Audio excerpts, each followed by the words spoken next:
Like cooking, everything has a recipe. A set of instructions to follow in order to gain a certain result. Music is no different.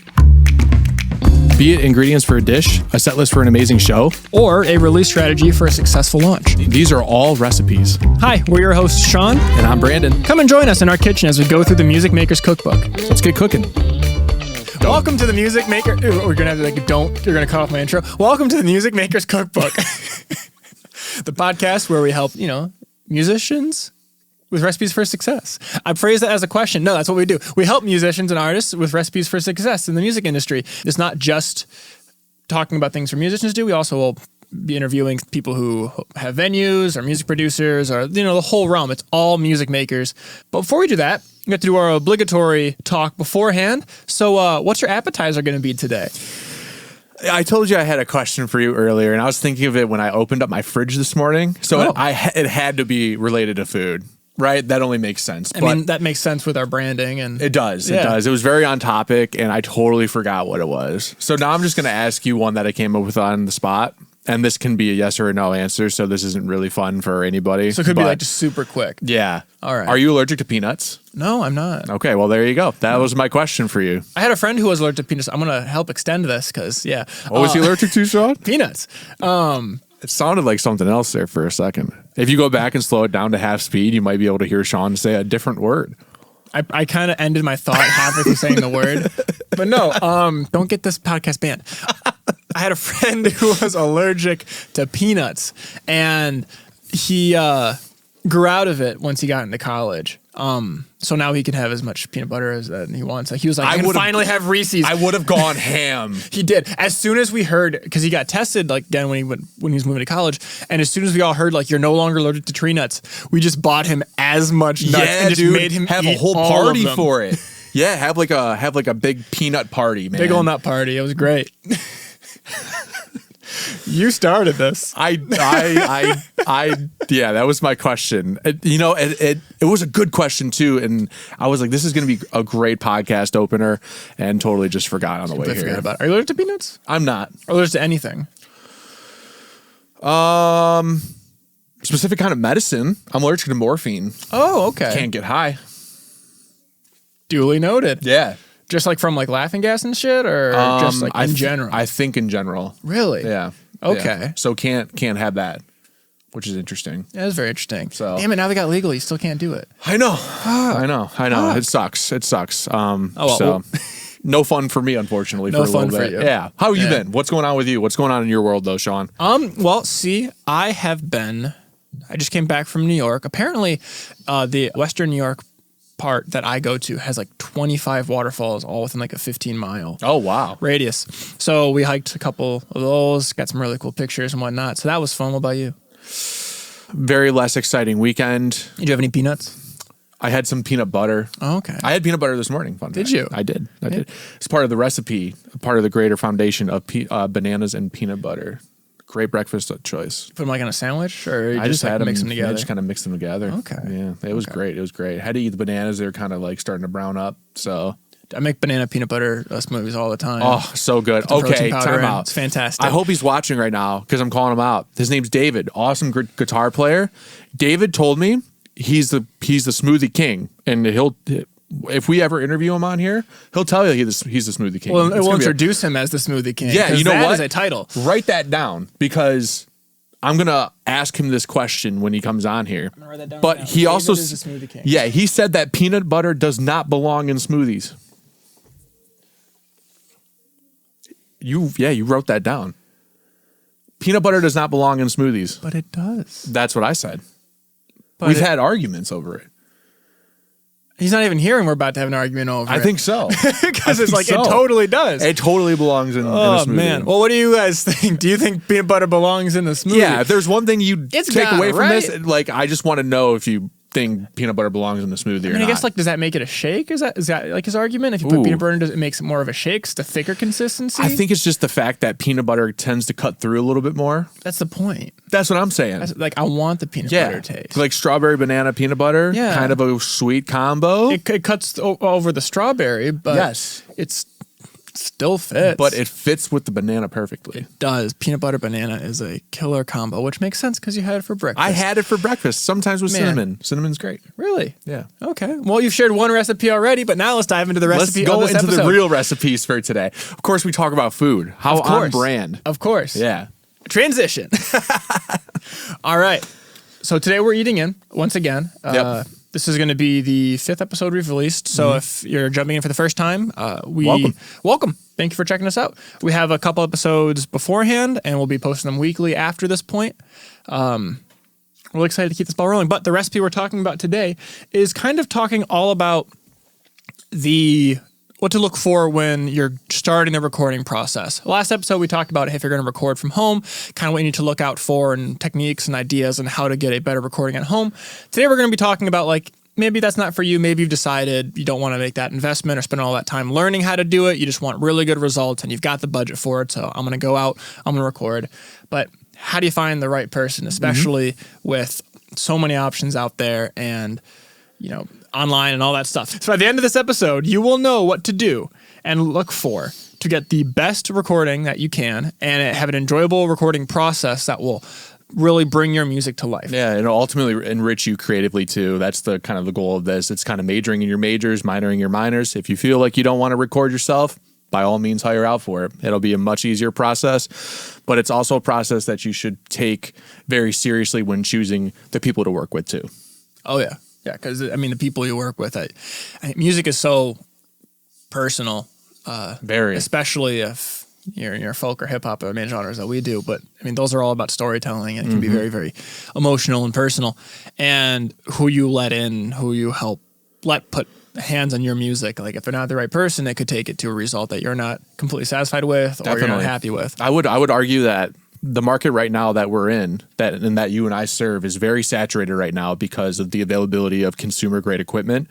So a lot of people are coming out and experimenting with trying this as like a career and just kind of slapping their name on something, and then you can hire them. And so now we're going to help you kind of navigate how to hire these people, what to look for when you hire somebody, and really just the general workflow of hiring someone in general and how that kind of works itself. So like Sean was saying, if you're not into recording yourself, we're going to tell you how to not record yourself and have somebody else record you. So there's a little bit of a get around with that. And you phrased that so much better than I did. I stumbled over at the start. But with that, let's just kind of jump in. What are some of the mistakes that you see with, people who jump into? Yeah, I think the biggest one here is people generally don't know what they want for their music and how they want it to sound. And ultimately that comes with experience. You have to kind of develop an ear, but generally you have an ear already developed if you're going into music because you obviously like music. Yeah. You like specific artists. There's someone that inspired you along the way that said, oh, that's cool. I want to do that. But I think the general thing is you don't know exactly what you might want from your music, and who you hire really helps solidify that mark and puts that mark on it. And that's a really big issue that I see a lot of the time is people don't really know what they want. So yeah, because we're assuming that you already have a song. So this isn't like, okay, how do you find a songwriter or how do you find a producer? The engineer may play producer type roles if you were like, I don't know exactly the kind of sound I want, but I know the artist that I enjoy and I wrote it with them in mind. I just don't know how to get there. So who can I hire that does similar stuff that can get it in the way? But you need to think about, okay, well, what do I want? What is the end goal? Is it just a hobby? Do I just want the songs recorded, done dirty, and thrown out there? Or do I really want to take time, go through the whole process, maybe bring in session musicians? Do they have session musicians at their studio or do they not? Is it full band? Is it going to be just me? Do I want to program the drums or do I want live drums? You need to have a drum room if you're going to record live drums and all these kinds of things. You need to start thinking about, well, what is the end goal with the music? Exactly. I feel like there's three main end goals that you can ultimately arrive to. One, you make music for yourself and only yourself. Two, you make music for your friends, family, and yourself. Three, you make music for yourself, friends, family, and an outside audience. And all those can obviously overlap with each other in different ways, but really that's the main three, I think, goals. And I think you have to be able to realize that if you just want to make music for yourself, this might actually be an easier process than we might actually lay out, because we're going to go into some topics that might or that might steer you away from doing something specific in mind, depending on your budget, time, and whatever else. But if so, just for this going forward, we're going to assume that you want to make music for yourself, you want to make music for your friends and family, and you want to make music for your audience as well and gain an audience or whatever the case may be. So I just want to preface that beforehand too. I appreciate you saying that because that's the assumption that is being made if continue on with it. Because if you want to get it for fans and grow beyond that, there's a monetary aspect of it. You're going to have to spend money and you're going to want to recoup money, and making sure you do it right is a huge part of processing, because this is the music business, the music industry, and it all does start with the music. So how can you go work with the right people, do the right process, get the right recordings, have the right mix, the whole shebang to get the right song as the foundation of what you do. Definitely. Talk about branding earlier, which comes after that. Check that out when you're done with this. But today we're talking about specifically getting the music process. So if you don't know kind of what you're trying to go for with the music, you're not going to choose the option that best represents the result that you want. So if you're not thinking, okay, I really want this tight, professional showcase of my music, I want to get monetary involvement in it, there's the danger of, hey, I'm just going to work with my buddy down the street that I know, or I'm going to record this guy who has a small space in his apartment and, there's stuff going around. Or I'm just going to take a live recording, a live show, and pop it up there because the engineer was able to record my set to a flash drive and now I've got that. Yep. And if that's part of what you're trying to do and that's part of it trying to present, maybe I do want a live set to kind of fill in the catalog between big releases or whatever, then you can do that. Which is a great idea. Yeah. Great idea to supplement. Exactly. But keep that in mind. That shouldn't just be the only way you get your music recordings done. Right. We're looking for an engineer, looking for a recording engineer. Yeah. So one of the big mistakes that I see, in addition to not knowing what you're doing, is even when you do have an idea of what you're doing, you just kind of take the easy path of where am I going to record? Hey, my buddy's drummer bought a Scarlett 2i2 and has a microphone and he's looking to get into recording. So he'll do it for free or for $5 or whatever. Just go to his basement and he'll slap it up and mess around with it. Yeah. And if you're really just trying to get started and your main concern is the budget, but you've got time and you've got, what are the three things? They're fast, cheap, good. Or good. Yeah. So if you're just, if you're doing it for cheap, you'd hope that it's fast and good, but this guy is just starting too, so it's probably not going to be fast and it's probably not going to be all that good, because we all know when we start off with something, it takes some time. Yeah, for sure. When I first started playing bass, I was not very good. Yeah. Still only mediocre. Stop it. But it takes time. Stop it. Yeah.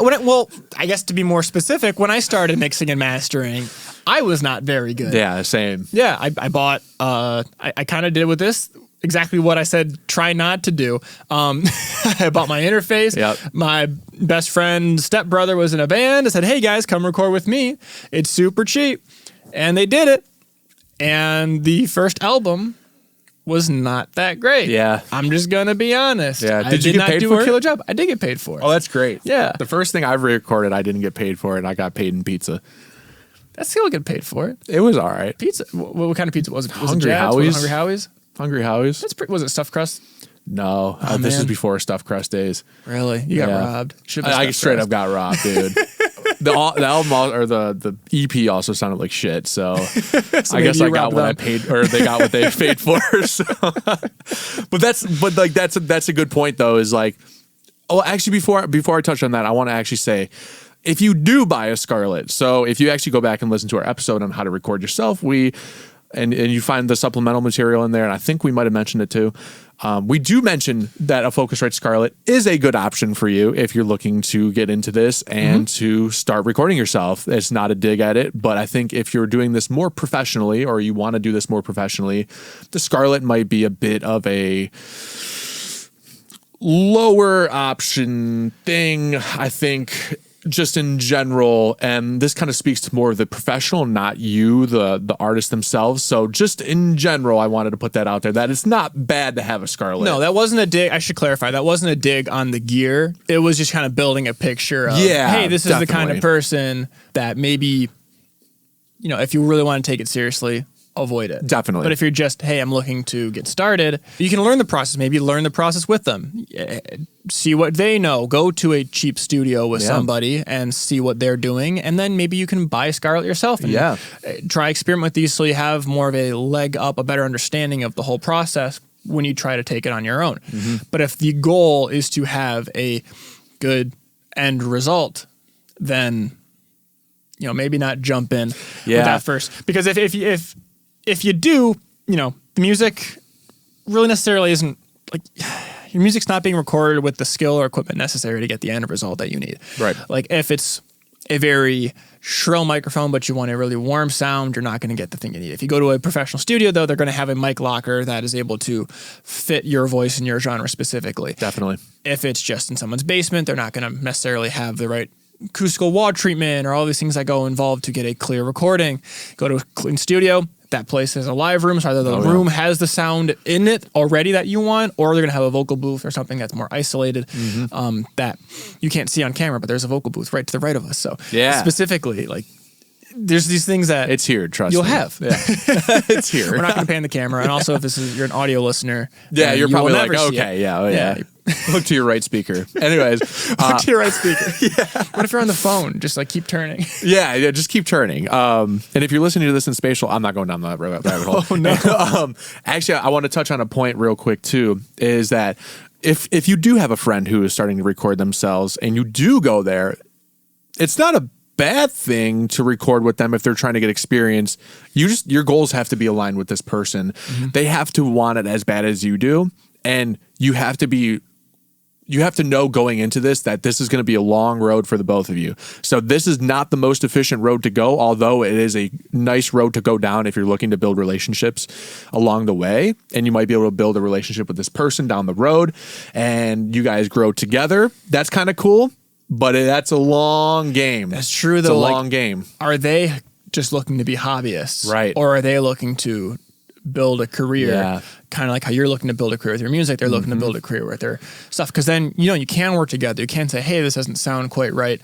There's more of that environment to bring up issues that you have with the way it sounds and more of a collaborative effort to solve those problems. Exactly. So, there are positives to it, but exactly, you need to know what you want, and you have to know what they want, and collaborate to get the best result from it. It just tends to be less professional, too, where deadlines will be missed, things will be overlooked. The process might not be as succinct as possible or not done professionally or done like as it is in the industry, too. There's a lot of growing pains going along with this path. Like we were saying, if you want a relationship with this person and your goals do align, but you have to make sure that they absolutely align, because if you can't make somebody change their goals. So this is a really fun way to do it, long way to do it, but also could be a dangerous way to do it. I just want to put that out there before we move on to the next one. That's very true. I mean, I'm looking back at myself. Like there are some clients that I have were one of my very first clients. And they still stick with me. Yep. Same. And because they stuck with me, like now their stuff sounds great. Exactly. Because we both learned together. But at the start, it was more of a hobby for them, and they were willing to take a chance on me because it was kind of building to that. So, if that's what you're kind of doing, exactly, it's a great way to do it. Definitely. But also, like, if your goal is to take it serious right off the bat, even if their goal is to grow and be serious, but immediately you want a great sounding song, great stuff, and you don't have a lot of time that you want to do into it, getting something that doesn't fully represent what your vision is or what you want the song to sound like, or necessarily doesn't fit in with other songs in that space, can be a negative thing. Because if you don't have a great recording, like, it could affect your ability to get gigs or to collaborate with other artists, or because that's what you're putting out in the world. And if the sound is subpar, there are drawbacks to not fully representing the sound, the story, the appearance, the music that you want to put forth. Because Definitely. As I said, everything goes back to music. That's how we started this podcast episode. It's all encompassing. That's the foundation. Yep. It's all encompassing. Definitely. So moving on from that, I'm going to kind of say this is it. This is a big one. This is the last thing that we're going to cover today that we see issue with time and time again. And that's with hiring the wrong engineer. Yeah. There are amazing professional engineers out there. There's plenty of them. But you can still hire the wrong one even if they're really good at what they do. Definitely. For example, I get calls occasionally where it's like, hey man, I'm looking to, lay down this vocal on a beat or do something, hip hop or metal or whatnot. Mm-hmm. And I got to say, hey, that's awesome. I'm really good at what I do, but that's not what I do. Yeah. I'm not good at that. So you can go to a really good studio or talk to a really good engineer, but if it doesn't align with what you're doing, if it's not the same niche, if it's not the same genre, then you're it's not the right person. Pretty much just spinning your tires at that point, because it goes back to the quality of music is that this person might not know how to get the sound that you're looking for, and that can be a huge detriment to not only your brand itself and how your music is perceived by your audience, but also just like the creative process and how frustrating it can be to have this sound in your head and not be able to communicate it to that person. Or if you are communicating it to this person translating that incorrectly or just flat out not really knowing how to do it. Mm-hmm. And you're ending up with a result that you just do not like in the end. Yeah. And to kind of go into how do we see this happen, because you'd think like, oh, I do hip hop. Why would I hire a folk engineer? Mm-hmm. It happens all the time because there's not due diligence being done. You're not listening to the portfolio of the engineer. You're not checking out their website. You're not touring the space. You're not calling them on the phone or like really putting effort into finding, okay, is this a right fit? Do I like the vibe of this place? Do I like the tone of the engineer? Like, will we get along? If you enjoy the person you're working with, it's a lot more creatively fulfilling than draining. Definitely. So that's a huge important thing too. You got to, do the due diligence, and it's the first step of it really is going to the website, listening to the portfolio. Yep. What have they worked on? Who have they worked with? Social proof of it. You can even check reviews and say, hey, what do people who work with them think? Once you find this is the sound that they do and it fits the sound that I want and it's in the same genre, it's got the same, overall vibe of my music, that's the first start. If it doesn't match that, then you got to go to the next one. Have to, because the bare minimum is to at least have a portfolio. That's the bare minimum when looking for somebody like this. I think if you don't have one in today's day and age, then shame on you. If you're an engineer listening to this, because it is everything to have social proof of your work and letting people hear what you've done. Even going as far as what you are looking for in the engineer too. I do editing too. I do mixing. I do mastering, and I do tracking. A lot of people would be like, well, that's way too much. You do too much. But generally, these things are usually pretty streamlined. Mm-hmm. So I have experience with every single one of these things. And I'll actually put on my portfolio on my website, edited, tracked, mixed, mastered. And if there's not a word that it doesn't include, then I did not work on the tracking of it, or I did not work on the editing of it, or I did not mix it. I just mastered it. Mm-hmm. You have to look for these specific things and know what these specific things mean. So that way, when you go to do these processes of music production and go to each stage, you know what you're going to get. If you get somebody that edits drums and they just kind of don't sound right because there's a splice that just sounds terrible or whatever the case may be, then it's you have to look somewhere else, because it's just like you have to know what sounds good. So knowing these terms and how to actually look through these guys' portfolio is just it's huge, but it'll pay off in the long run. You just need to know kind of what you're looking for and what to kind of expect, I think, moving forward. Mm-hmm. No, for sure. So you mentioned earlier, like for you, like you do mixing, editing, tracking, all that, and it does seem like a lot, but depending on going back to, does it align with what you want? That can be a benefit to the right engineer versus like me, who just does mixing and mastering. I don't do tracking. I really don't do much editing unless specifically requested or necessary. But even then I try not to do it. Yeah. But if you really do want to work with one person throughout the process, they're local, you can track with them, and you want to be able to talk to them about, hey, I delivered it this way, or I said it this way, so that they know, oh, when I get to the mixing phase, I can emphasize certain aspects of it, or make sure that the tonality or whatever the story of it is showcased through the mix, but it's captured from the take. And if you talk about the song and the tracking, they'll know, hey, let's maybe redo that, try doing more of this kind of performance. Having the same person throughout the process can be very beneficial if that's the kind of thing you want. You want that strong relationship. Or if you want, I just want really clean vocals, I've got the whole thing in my mind, I just want to come in, lay them down, put them on the beat, do a couple effects, and be done with it, then, not necessarily a huge thing. You can just go to one person for tracking and then send them off for someone like me to do mixing and mastering. Once again, it really depends on what you're looking for. Yeah. So that's a huge thing as well. It can be a lot, it can be a little. There are people who do both, and which one fits for you? Think about it. So I think another thing that we should touch on when looking for somebody to work with too, an issue that we kind of see is the lack of communication or just the presence of miscommunication and just a disconnect between the engineer and yourself. Sometimes things aren't really articulated to the best of their ability between people. Like if you're not telling them that this is a deadline, you need this track by then like sometimes that song might sit on the shelf for them because it's not a priority or whatever the case may be. There's no clear communication between engineer and artist and engineer. And I think that's something really important that you need to look out for is how does this person communicate? Are they really detailed in what they're saying to me? Are they holding true to what they're promising? Let's say you have a studio session booked. Do they keep that studio session like for you? Or is it canceled the first time? Are there other people in the room when you walk in for the first session? Yeah. Are there other people in the room? Can you hear the room next to you? Yeah. There's just many different things that you need to be looking for, and communication is of utmost importance because that is how we get things done. Yeah. And that's not necessarily something that should be on you. Right.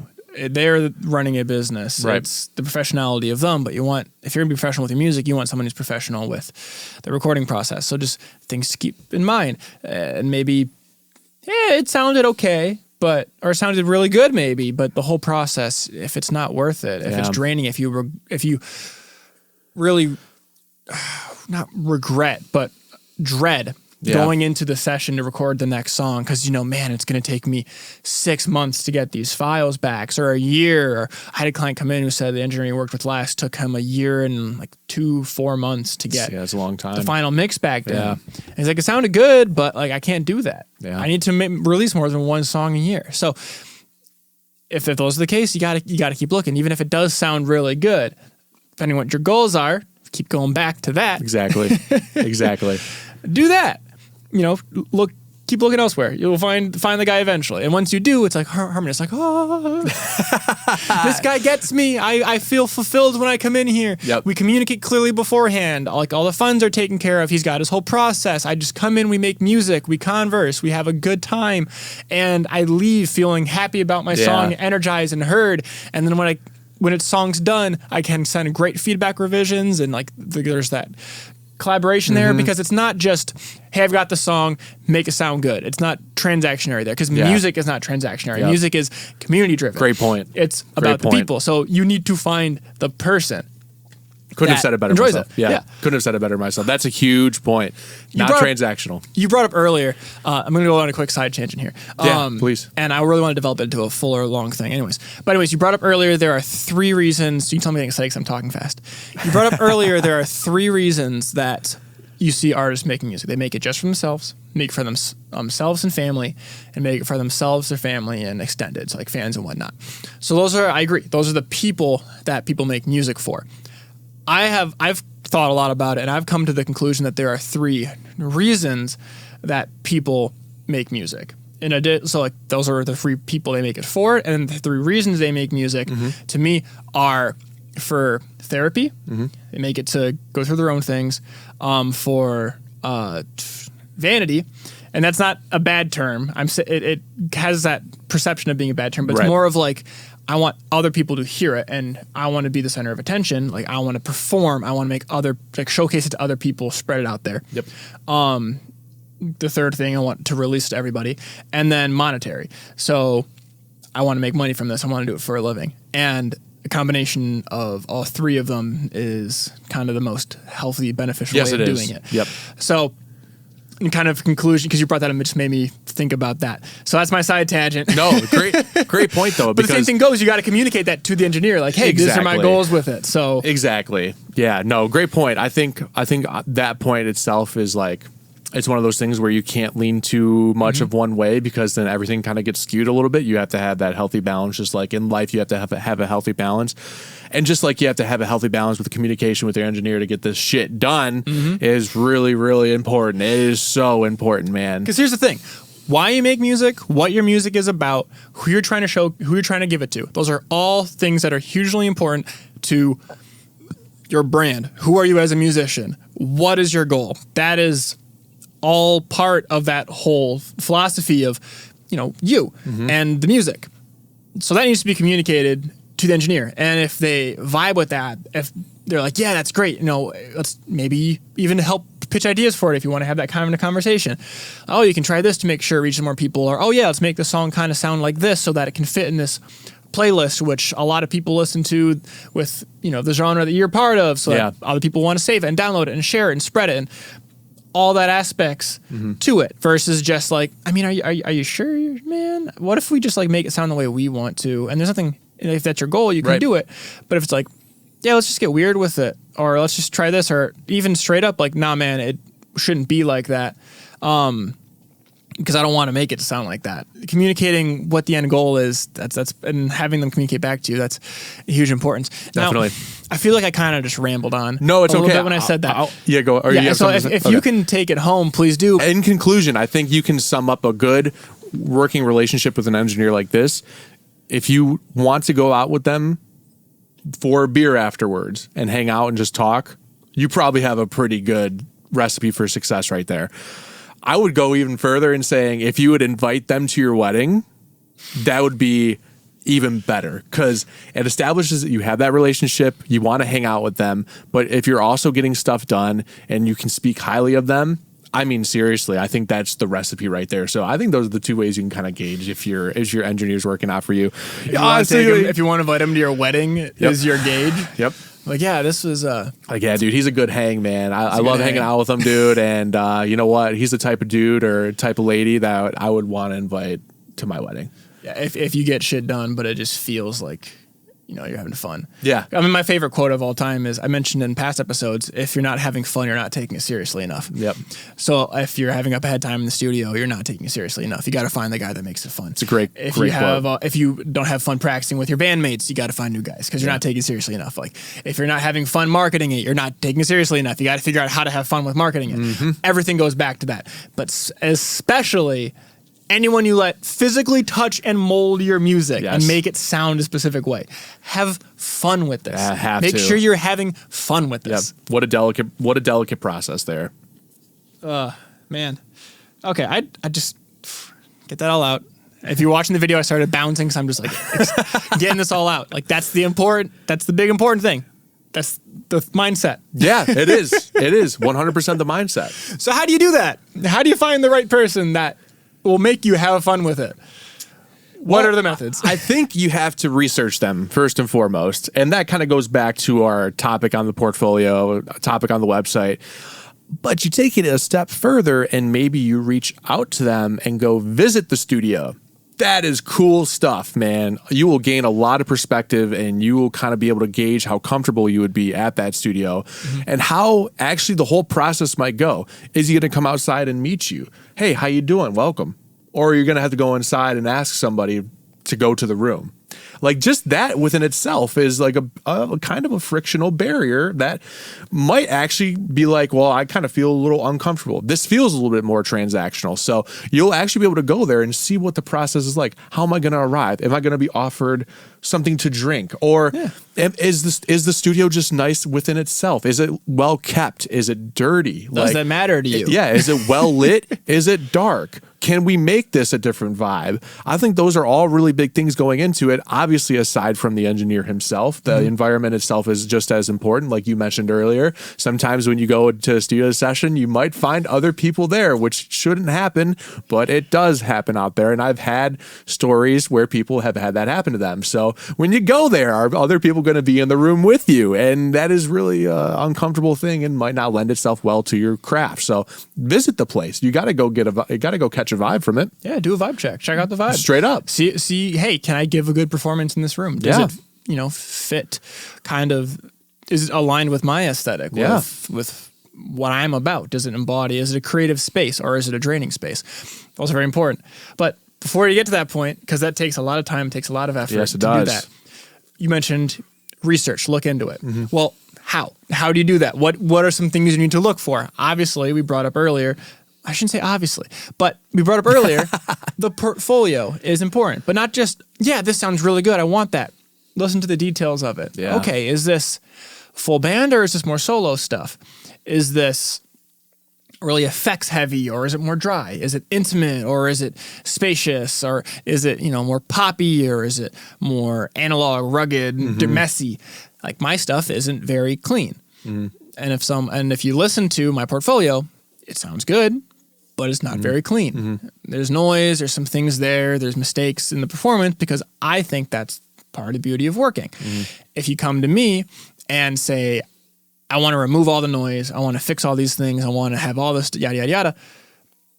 One, I'm not going to do as good of a job. Two, I'm probably going to fight you a little bit on it. Yeah, totally. Because that's not what music matters to me. And I want to work with the people that are most aligned with that vision so that we can really nail that out of the park. Yeah. So listen to those things like, hey, is it intimate? Well, I want this really big, wide, huge sound. So maybe I don't want it super dry. Or I want, I'm just a singer-songwriter, vocalist, and guitar, but this is all, band. Or even before all that, is it my genre? Yeah, that's huge. I am doing folk. This is all heavy metal. I don't want to work with that guy. Probably not a good fit. No. Probably not a good fit. Do the vocals sound amazing? Maybe they do. Does the guitars in it sound fantastic? Maybe they do. Yeah. Does the drums kick? Is it amazing sounding metal? Maybe it is, but it's not what you do. Totally. So move on. Yeah, have to move on. You have to know who you're going to be working with and what their majors are and what they've really specialized in. I mean, that's kind of what it is. You have different specializations of all sorts of jobs out there and occupations where you get down to the fine, really nitty gritty details, and that's what it is for us. It's genre based. Is like how frequently do these people work on this genre, or are they taking me on as another way to explore moving to a different genre, which might be interesting, but it might not lend to the best results. So that's one of those things you have to keep in mind. It's all really genre dependent. It really is. Yeah, because if they do work on that genre consistently, odds are they're familiar with the references that you have. Yep. And they've probably worked with other people who have similar references and know how to get that kind of sound or know how to get that kind of emotion or promote that kind of story in your music. And also they probably have their finger on the pulse a little bit. Yes. So they know what's hot. They know what's, getting people's attention or what's getting more plays in a song, and they can tell you like that song's a hit. This is gonna get placed, or that's the single versus that's kind of a filler album, or that's maybe needs some work or whatnot. Absolutely. And if you're looking for some feedback, those are the best people to ask, the engineers who are doing it day after day because they have their finger on that pulse. So those are the kind of details to look out in the portfolio. But beyond that, how is the website? Do they have testimonials or reviews? What are the reviews? What do people say? Maybe they've got, their portfolio sounds phenomenal, but they've only got 2 out of 5 stars and everyone's saying, hey, sounds great, but the guy's a dick.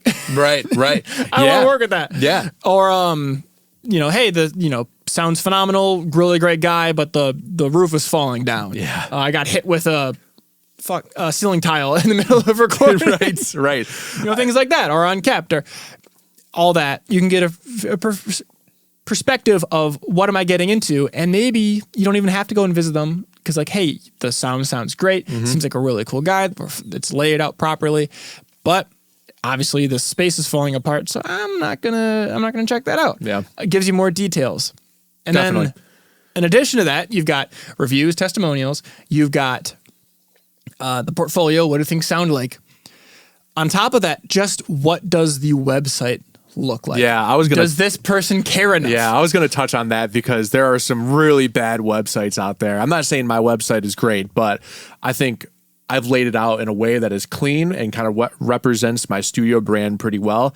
And I think it's in the most logical order as well. And I think if you go to a website where there are 4 or 5 different colors being used, there's a picture that is completely random that doesn't go with the aesthetic of the website, it doesn't flow well, there you have to dig to find a way to actually communicate with them, you have to dig to find the portfolio. Any of these things sometimes lend themselves to, this is kind of what it's going to be to work with this person. Like, that's how it's going to feel, you know, because like that does spill over into the brand itself. You have to be solid on the back end to be solid on the front end. And I think when you don't have a solid front end, typically there's something going on in the back end that not you yourself, but that person might need to work with. So maybe that is a telltale sign of what it's going to be like to work with this person in the long run.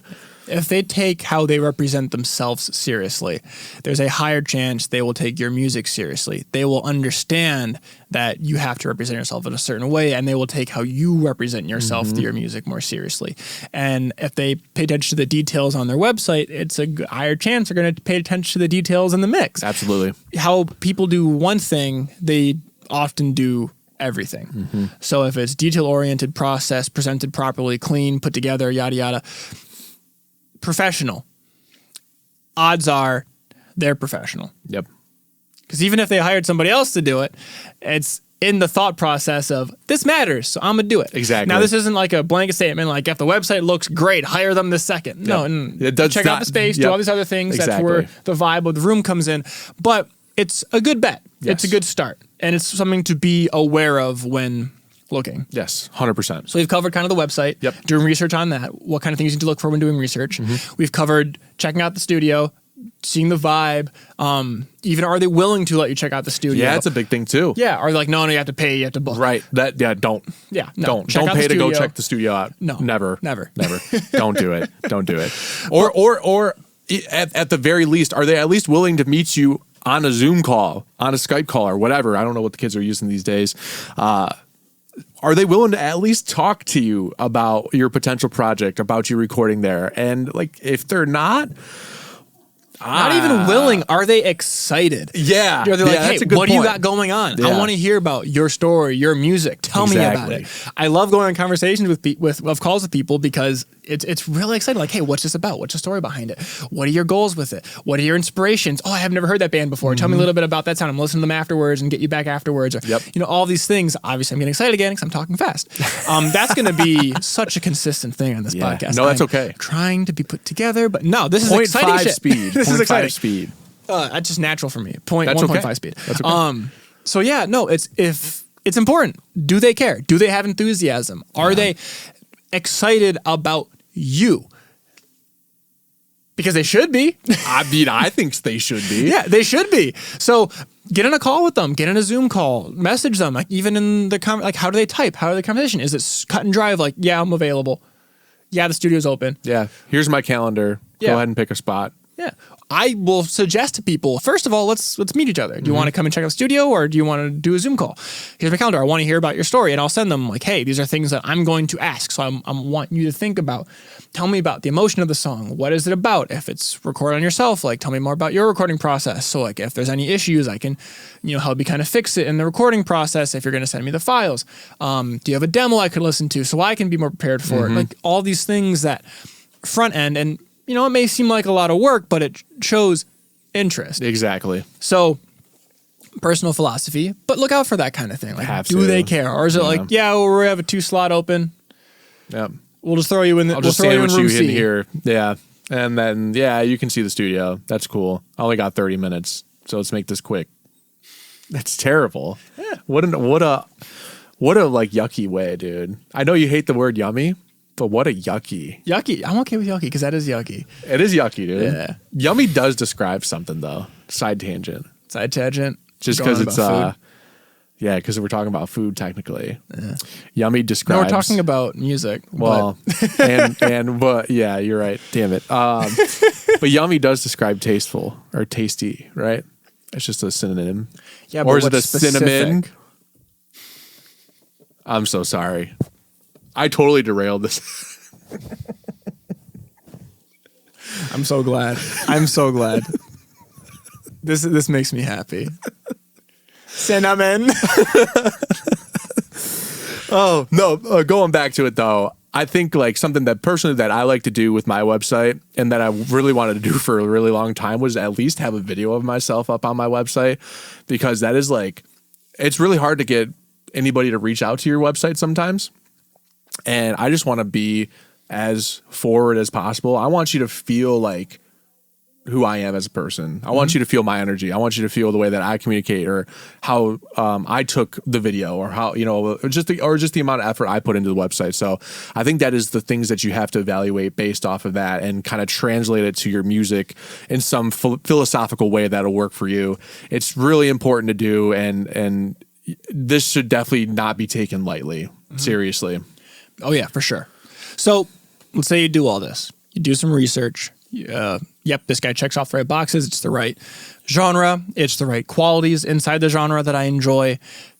Boom, move on. The website, professional. Boom, move on. Okay, call him up. Yeah, he's friendly on the phone. Looking forward to learning about me. He says, come in and check out the studio. Boom, move on. Check out the studio. Space looks great. I'm excited to work here. Let's book a session. Let's get going. Boom. It may seem like, man, that's so much time and effort, but what do you get when you go through all that effort? Because you actually get a lot, and that is peace of mind. Yeah. If you check out, hey, I know this guy makes stuff that sounds great that I enjoy, you no longer have to worry about sound quality. You're not thinking about, man, is my vocal going to sound good on this album? You know it because you enjoy the other things you do. Man, is my guitar going to sound good? You know it because the guitar sounds good on these other things. You know the song sounds good. You know this is the kind of quality that works. You don't got to think about it anymore. You don't got to think like, hey, am I going to be comfortable? You've toured the space. You know it's a creative space. You're not going to think, hey, am I going to work well with this guy? You know, you've met him. It's going to be a smooth thing. You've had that conversation. It was, easy to work with. All these things that are on your mind, you don't got to think about. Newsflash for some of these listeners, man. I don't know about you, but I would take a good performance over a decent quality sounding thing every time. If it sounded like 40% of the way there, I'd take a better performance every time. Every time. And that's what the goal is to actually get you to do this better performance. So that way, when you hire this person, he takes all that off of your hands and you focus on the thing that matters the most. And that's your music and your performance. Oh, yeah. That's it right there. And it's not even the only thing you get. We talked about the mindset of it, but you get way more than that even. The second thing you get is energized. Yeah. It's more fun to do if you enjoy the experience of it because you're happy with it. You're excited to go back in the studio. You're excited to, hey, I've been thinking maybe I could try this out, throw it on top, see what it sounds like. Great, because if I got the time for it, boom. Now creativity's flowing. You're bouncing ideas back and forth. You're having a good time afterwards.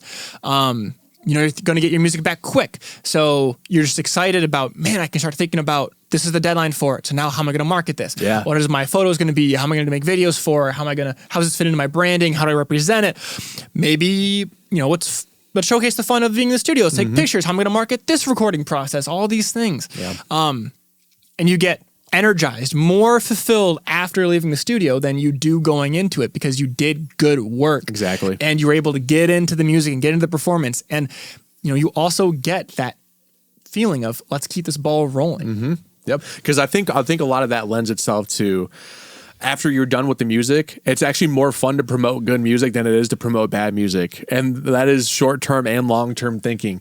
Promoting bad music or music that feels bad to you at least is probably no better than a day job. Let's call it like it is, because it's just painstaking, man. The more you like your music, first of all, the more satisfied you'll be musically and actually self-fulfillingly, but you'll also want to promote it. You'll want to share it with people. It makes this process a lot easier on the back end because now you're coming up with creative ideas for photo shoots. You're coming up with creative ideas for video shoots. You're coming up with creative TikToks. You're coming up with creative social media posts, whatever the case may be. And now all of a sudden you have this positive feedback loop and you have a lot of momentum kind of spilling your way. And now this momentum will ultimately translate back into the next song. And it's just kind of this positive reinforcement where it's like, oh, this is really working well. And all of a sudden people are like, wow, I'm vibing with this guy because his energy's good and something must be working well. I want to go see him at shows. And all of a sudden you're Taylor Swift, you know? So I don't think anyone's I don't think anyone's that, but but you're getting there. You know, your career is picking up, and you're gaining a lot of traction. And this really all starts with where you start with this traction, because you got to gain traction somewhere. So it might as well be at the beginning, and this will ultimately lend itself to starting that. Hopefully, that's what the goal is, right? When you hire somebody, use it as momentum. Because as you said, let's be real. Like a lot of this is sales. How you pitch yourself to people, that's sales. Even just like how you dress yourself in the day to represent your personality. We are, for better or for worse, we're visual and judgmental creatures. So like based on how you look, is people will perceive you a different way culturally. So if you are enthusiastic and true about like how you're dressing, it's going to come across better. And same thing with your music. If you're enthusiastic about your music, it's going to come across like, oh shit, this person cares, because you're selling yourself. That's all. It's all sales. You're selling yourself. Are you selling your music? And a live show is selling your music. And if you're energetic, if you've been to a live show, which most of us have, if you haven't, go out, do it. If you're making music, you need to get some ideas in what you're going to do for your live show. Any show. Just anything.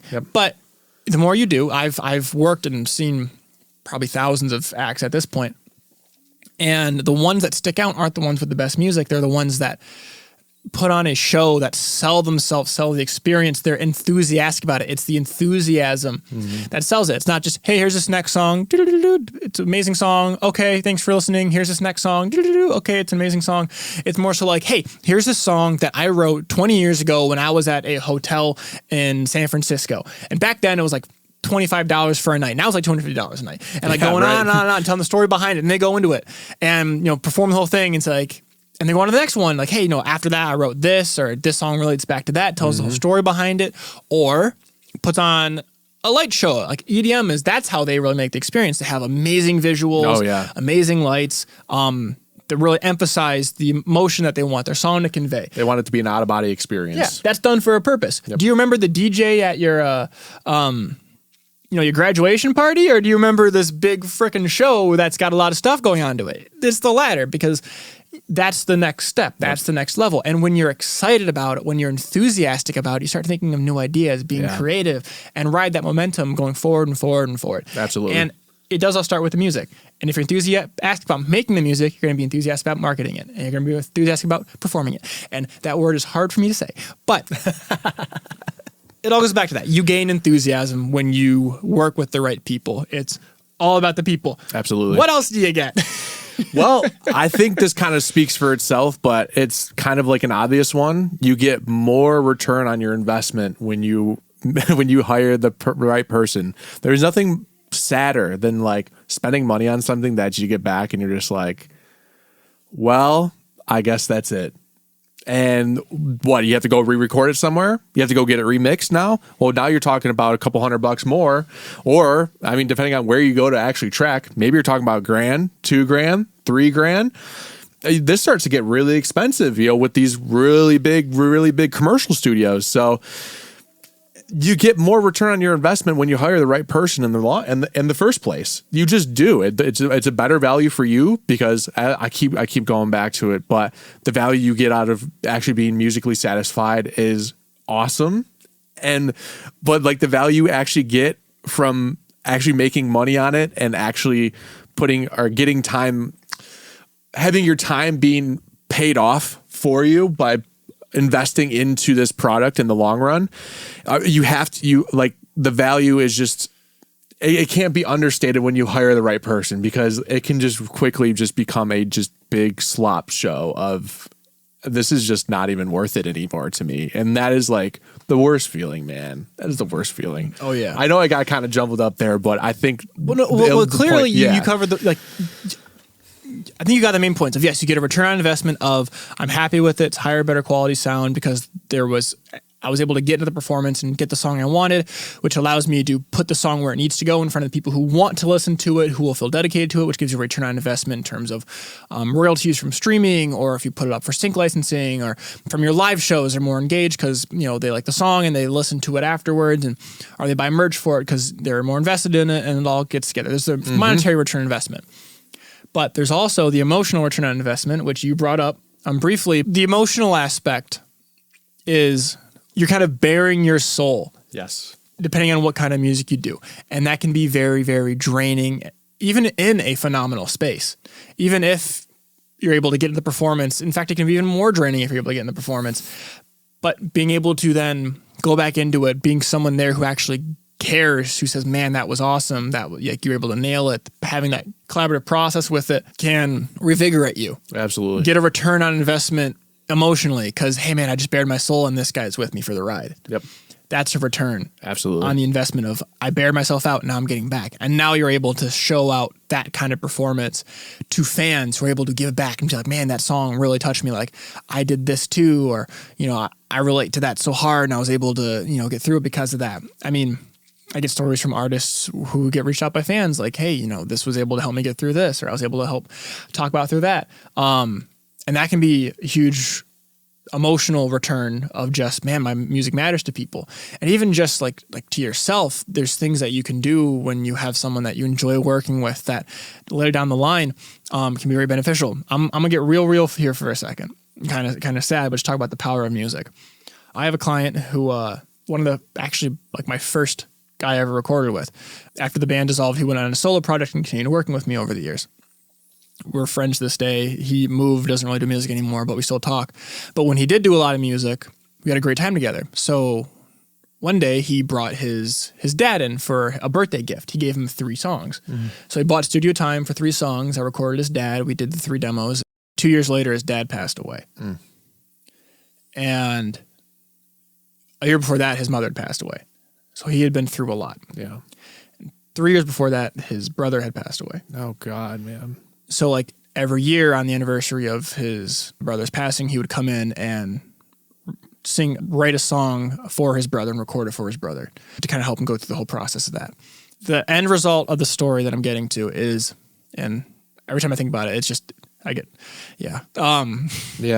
But because he enjoyed the process so much that he wanted to gift it to his father on his last album we worked together on before he moved, one of the songs is he turned his dad's recording from 2 years earlier into a duet.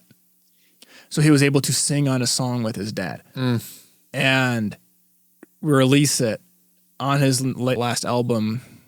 So his father's still on it. And that was a very emotional recording session. Yeah, dude. That was a great recording session.